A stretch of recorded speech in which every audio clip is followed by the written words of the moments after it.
जय श्री राम। राधे राधे। ओम नमो भगवते वासुदेवाय। आज जो आप सुनने जा रही हैं वो कोई साधारण प्रवचन नहीं है। ये स्वयं वैकुंठ के नाथ, चराचर जगत के पालनहार श्री हरि विष्णु की अमर वाणी है। और ये वाणी, ये शब्द सीधे आपके लिए हैं। हे सौभाग्यवती, हे सृजन की देवी, आप तैयार हो जाइए, क्योंकि आज आपके सारे भय, सारी शंकाएं और आपकी सारी चिंताएं समाप्त होने वाली हैं। आज आप उस रहस्य को जानेंगी जो आधुनिक चिकित्सा विज्ञान की सीमाओं से भी कहीं परे है। वो दिव्य ज्ञान जिससे एक तेजस्वी, एक ओजस्वी और एक देवतुल्य संतान को जन्म दिया जा सकता है। ये संवाद केवल आपके कानों तक नहीं, बल्कि सीधे आपके हृदय तक पहुंचेगा और आपके गर्भ में पल रही उस दिव्य आत्मा को अभी इसी क्षण से संस्कारित करना आरंभ कर देगा। तो चलिए इस परम दिव्य यात्रा का आरंभ करते हैं। सुनो पुत्री, अपने मन को पूरी तरह से शांत कर लो।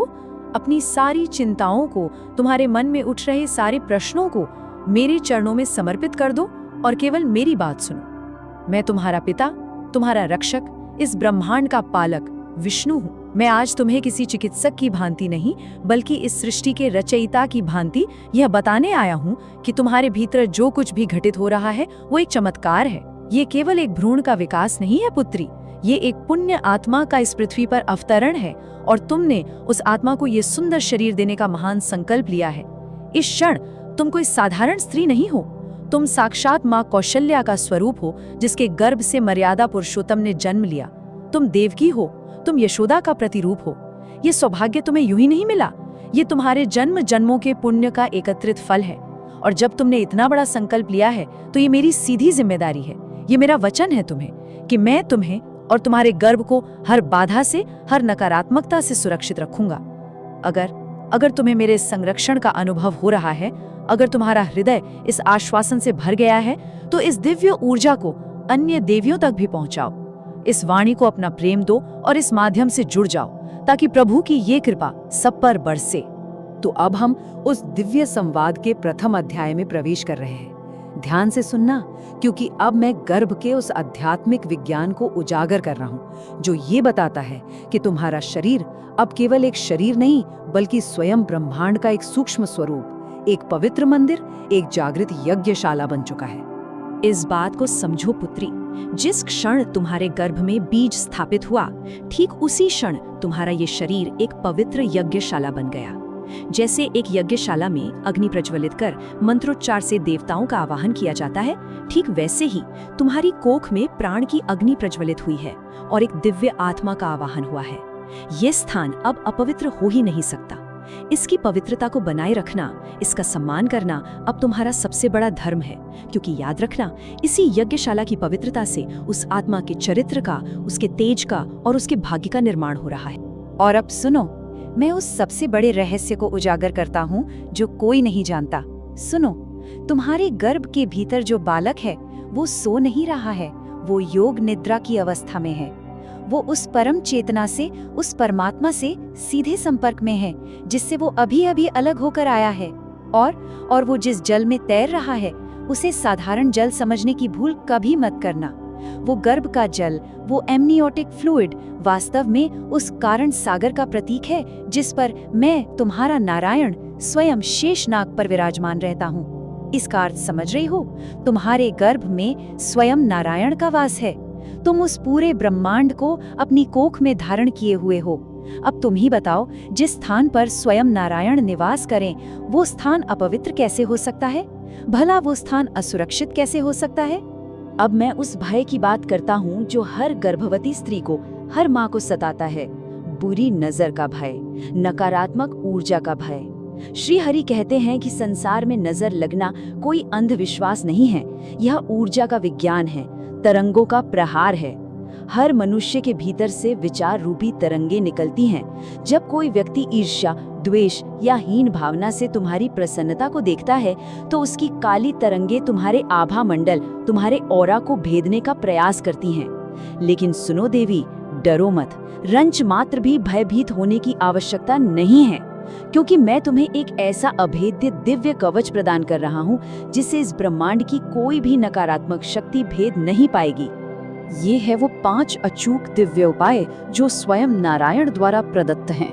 ये कोई साधारण टोटके नहीं, ये आध्यात्मिक शस्त्र हैं। पहला है सुदर्शन चक्र का मानसिक कवच, जिससे तुम एक अदृश्य सुरक्षा चक्र का निर्माण करती हो। दूसरा, दृष्टि दोष निवारण, जिसमें हल्दी और अक्षत से नकारात्मक ऊर्जा को उतारा जाता है। तीसरा, एकांत का महत्व, जो तुम्हारी ऊर्जा को व्यर्थ के कोलाहल से बचाता है। चौथा है सात्विक भोजन की शक्ति, जो तुम्हारे और बालक के आभा मंडल को भीतर से शुद्ध और शक्तिशाली बनाती है। और पांचवा, परम शक्तिशाली नारायण कवच, जो श्रीमद् भागवत का अमोघ रक्षा स्तोत्र है। आओ इनमें से 2 सबसे प्रमुख और शक्तिशाली उपायों को अब विस्तार से समझते हैं। पहला और सबसे शक्तिशाली उपाय है मेरा सुदर्शन चक्र। प्रतिदिन प्रातःकाल स्नान के बाद पूजा स्थान पर शांत होकर बैठ जाओ। अपनी आंखें कोमलता से बंद करो और ये कल्पना करो कि मेरा देदीप्यमान सहस्त्र सूर्यों के समान चमकता हुआ सुदर्शन चक्र तुम्हारे और तुम्हारे गर्भ के चारों ओर एक सुरक्षा कवच की तरह अत्यंत वेग से घूम रहा है। देखो उसे, उसके स्वर्ण प्रकाश को अनुभव करो। ये चक्र हर नकारात्मक तरंग को, हर बुरी दृष्टि को, हर ईर्ष्या के बाण को तुम तक पहुंचने से पहले ही भस्म कर रहा है। इस कल्पना के साथ इस दिव्य मंत्र का कम से कम 11 बार पूर्ण श्रद्धा से जाप करो। ओम ह्रीं कार्तिवीर्यार्जुनो नाम राजा बाहु सहस्रवान तस्य संस्मरण मात्रेण हृतम नष्टम च लभ्यते। यह मंत्र और यह ध्यान एक ऐसा अमोघ कवच है जिसे कोई भेद नहीं सकता। और अब अंतिम और परम उपाय, श्रीमद् भागवत के 6ठे स्कंध में वर्णित नारायण कवच का पाठ या श्रवण अमोघ है। यह कोई साधारण स्तोत्र नहीं है, यह स्वयं मेरे विभिन्न रूपों का आवाहन है, जो 10 दिशाओं से, आकाश से, पाताल से, जल से, अग्नि से, हर तत्व से तुम्हारी और तुम्हारे गर्भ की रक्षा करते हैं। यदि आप स्वयं संस्कृत में इसका पाठ नहीं कर सकती तो चिंता की कोई बात नहीं है। केवल पूर्ण श्रद्धा से इसे सुने।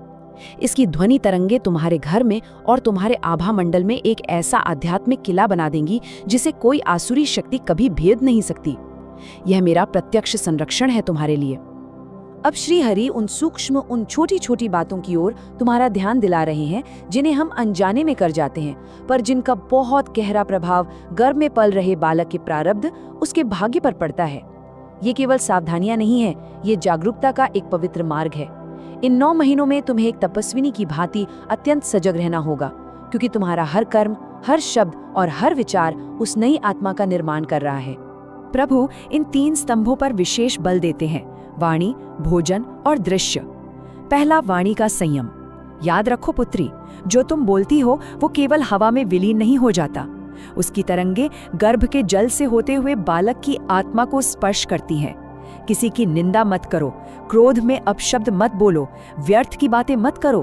तुम्हारी वाणी में मिठास और सत्य होना चाहिए, क्योंकि तुम्हारी वाणी से ही बालक की वाणी शक्ति और उसके संस्कारों का निर्माण हो रहा है। दूसरा, भोजन का संस्कार।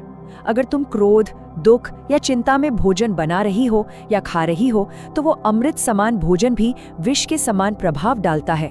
भोजन बनाते समय विष्णु सहस्त्रनाम या कोई मधुर कीर्तन चला दो। उस अन्न को पहले प्रभु को भोग लगाओ और फिर उसे प्रसाद मानकर ग्रहण करो। वो प्रसाद तुम्हारे बालक के शरीर, मन और आत्मा को शुद्ध कर देगा। और तीसरा, दृश्यों का प्रभाव। तुम अपनी इन आंखों से जो कुछ भी देखती हो, उसके चित्र सीधे बालक के मस्तिष्क की कोशिकाओं पर अंकित हो रहे हैं। हिंसा, भय, कलह और दुखद समाचारों से स्वयं को पूरी तरह दूर रखो। सुंदर प्राकृतिक दृश्य देखो, सूर्योदय देखो, खिलते हुए फूल और ईश्वर के शांत और सुंदर विग्रहों को देखो। तुम्हारे देखे हुए ये सुंदर दृश्य ही तुम्हारे बालक की कल्पना शक्ति का आधार बनेंगे। अब बात करते हैं उस प्राचीन और परम शक्तिशाली विज्ञान की, जिसे हमारे ऋषियों ने गर्भ संस्कार का नाम दिया है। श्री हरि कहते हैं कि इतिहास स्वयं इस बात का साक्षी है कि गर्भ में सीखना, गर्भ में ज्ञान प्राप्त करना न केवल संभव है, बल्कि उसका प्रभाव इतना गहरा होता है कि वो जन्मों जन्मों तक आत्मा के साथ रहता है। ये आत्मा पर उकेरे गए उन अक्षरों की तरह है जिन्हें कोई मिटा नहीं सकता। इसका सबसे बड़ा प्रमाण है भक्त शिरोमणि प्रहलाद की कथा। जब असुर राज हिरण्यकशिपु तपस्या करने गया तो उसकी गर्भवती पत्नी कयाधु देवर्षि नारद के आश्रम में थी। वहां नारद जी प्रतिदिन उन्हें भगवान विष्णु की महिमा, उनकी लीलाएं और भक्ति के रहस्य सुनाते थे। जानते हो क्या हुआ? गर्भ में स्थित प्रहलाद ने वो सारा ज्ञान आत्मसात कर लिया और परिणाम, घोर नास्तिक और असुरों की कुल में जन्म लेने के बाद भी प्रहलाद इस पृथ्वी के सबसे बड़े विष्णु भक्त बने। यही है गर्भ संस्कार की शक्ति, जो कुल, वंश और बाहरी परिस्थितियों को भी परास्त कर सकती है। एक और अद्भुत उदाहरण देखो, वीर अभिमन्यु का। जब माता सुभद्रा गर्भवती थीं, तो एक दिन अर्जुन ने उन्हें चक्रव्यूह भेदने की अत्यंत जटिल विधि सुनाई। गर्भ में पल रहे अभिमन्यु ने उसे पूरी तरह से सीख लिया।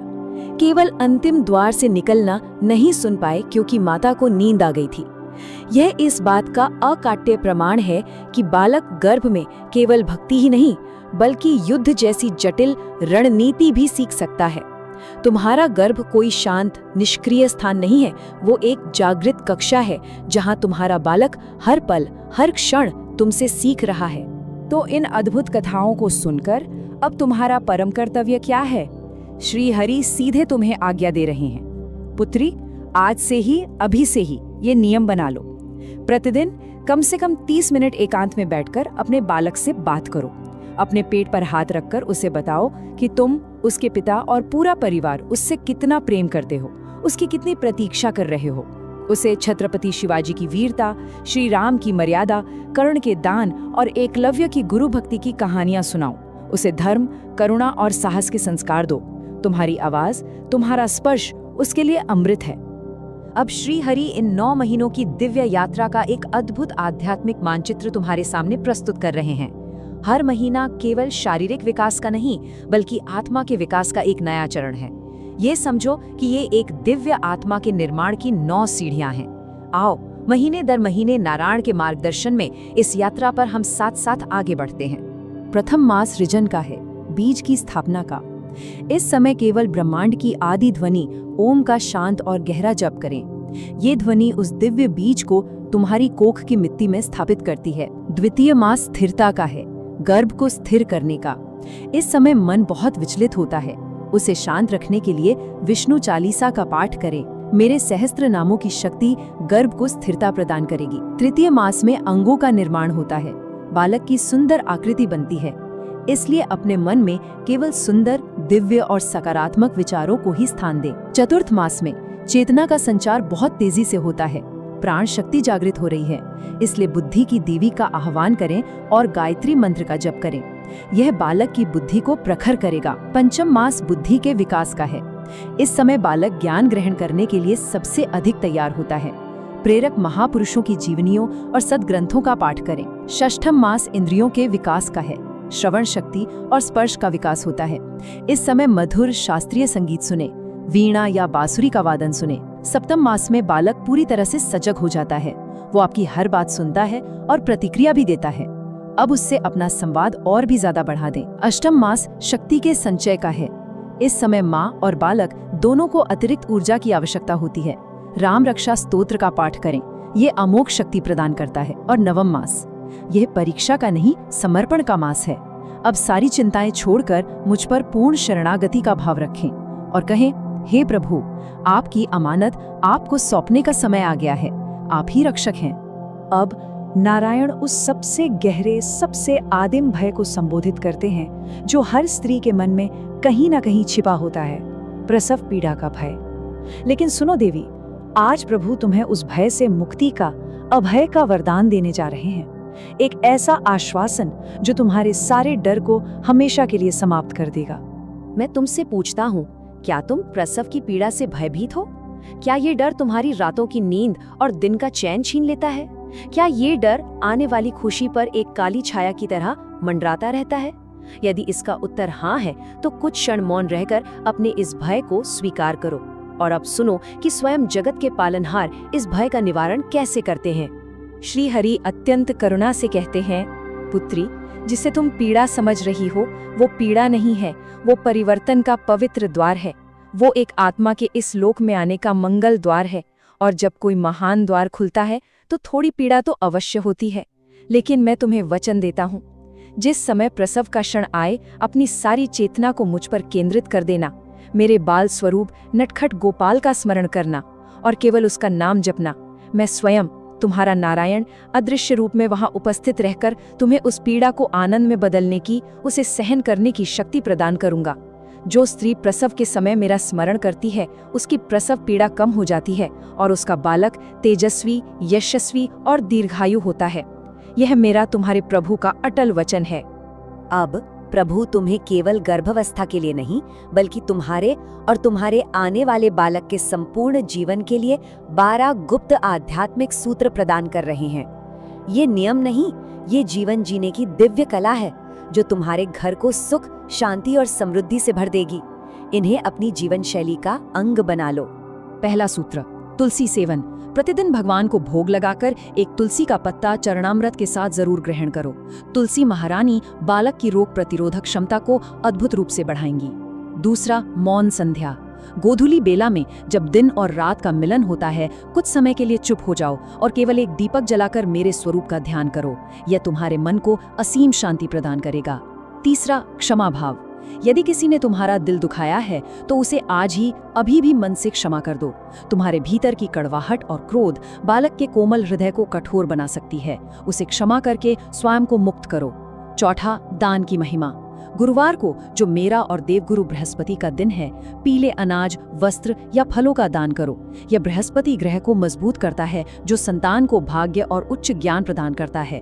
पांचवा, संगीत चिकित्सा। जब भी अवसर मिले, बांसुरी की मधुर ध्वनि सुनो। यह मेरे कृष्ण स्वरूप की प्रिय ध्वनि है और यह तुम्हारे हृदय चक्र को खोलती है, जिससे तुम्हारे भीतर प्रेम का प्रवाह बढ़ता है। छठा, पवित्र जल। हमेशा तांबे के पात्र में रखा हुआ जल पियो। ताम्र पात्र जल को शुद्ध करता है और उसे सकारात्मक ऊर्जा से भर देता है। सातवां सूत्र, हस्तकला। अपने हाथों से कुछ सृजनात्मक कार्य करो, जैसे चित्रकारी, बुनाई या सिलाई। जब तुम अपने हाथों से सृजन करती हो तो तुम्हारे भीतर सृजन की ऊर्जा बढ़ती है और बालक की रचनात्मक शक्ति का विकास होता है। आठवां, प्रकृति मिलन। प्रतिदिन कुछ समय हरी घास पर नंगे पैर चलो। इससे तुम्हारा संबंध पृथ्वी तत्व से जुड़ता है, जो बालक को सहन शक्ति और स्थिरता प्रदान करता है। नौवां, नियमित वंदन। अपने कुल देवता और पितरों का प्रतिदिन हाथ जोड़कर स्मरण करो। उनकी कृपा और उनका आशीर्वाद एक अदृश्य कवच की तरह तुम्हारी रक्षा करते हैं। 10वां, भविष्य की चिंता का त्याग। बालक क्या बनेगा, कैसे पलेगा, उसका भाग्य कैसा होगा, ये सब मुझ पर छोड़ दो। तुम केवल एक प्रेममयी माली हो। बीज मैंने बोया है और उसे वृक्ष बनाने का कार्य भी मेरा है। तुम केवल आनंद से उसे सींचो। 11वां, पति का सहयोग। यह सूत्र तुम्हारे पति के लिए है। हे पुरुष, तुम्हारा परम कर्तव्य है कि 9 महीनों में अपनी पत्नी को हर तरह से प्रसन्न रखो। उसकी हर इच्छा पूरी करो, उसे प्रेम और सम्मान दो। याद रखना, एक गर्भवती स्त्री का आंसू मेरे सिंहासन को हिला देता है। और 12वां, अंतर्मन की शांति। हर रात सोते समय अपने बालक को लोरी के रूप में कोई मधुर मंत्र या भजन गाकर सुनाओ। तुम्हारी आवाज सीधे उसकी आत्मा में प्रवेश करेगी और उसे शांत और सुरक्षित महसूस कराएगी। और अंत में श्री हरि तुम्हें तुम्हारा वास्तविक स्वरूप याद दिला रहे हैं। हे देवी, अंत में बस इतना समझ लो कि तुम इस समय इस संसार की सबसे महत्वपूर्ण व्यक्ति हो, क्योंकि स्वयं साक्षात ईश्वर तुम्हारे माध्यम से इस पृथ्वी पर प्रकट होना चाहता है। बुरी नजर, लोगों की बातें, डर, चिंता, ईर्ष्या, ये सब बहुत तुच्छ, बहुत छोटी बातें हैं। अपनी चेतना को इतना ऊपर उठा लो कि ये सब तुम्हें स्पर्श भी ना कर पाएं। जब तुम्हारे हृदय में, तुम्हारी कोख में स्वयं नारायण विराजमान है, तो बताओ इस ब्रह्मांड की कौन सी नकारात्मक शक्ति तुम्हें छू भी सकती है? कोई नहीं। अपनी गर्भावस्था को एक बोझ नहीं, एक महोत्सव की तरह जियो। मुस्कुराओ, गाओ, प्रार्थना करो और संसार में केवल प्रेम बांटो। जो ऊर्जा तुम आज उत्पन्न करोगी, वही तुम्हारे बालक का भविष्य बनेगी। और अब श्री हरि का वो परम दिव्य आशीर्वाद ग्रहण करो। पुत्री, मैं तुम्हें आशीर्वाद देता हूँ। तुम्हारी कोख से एक ऐसा दीपक जलेगा जो केवल तुम्हारे कुल का ही नहीं, बल्कि समस्त संसार का अंधकार अपने ज्ञान और तेज से दूर करेगा। तुम सुरक्षित हो, तुम्हारा बालक सुरक्षित है। मेरा सुदर्शन चक्र, मेरा नारायण कवच सदैव तुम्हारे साथ है। ओम नमो भगवते वासुदेवाय। इसी तरह के अन्य वीडियो के लिए वीडियो को लाइक करें, चैनल को सब्सक्राइब करें और कमेंट बॉक्स में जय श्री राम लिखें। प्रभु आपका कल्याण करेंगे। राधे राधे।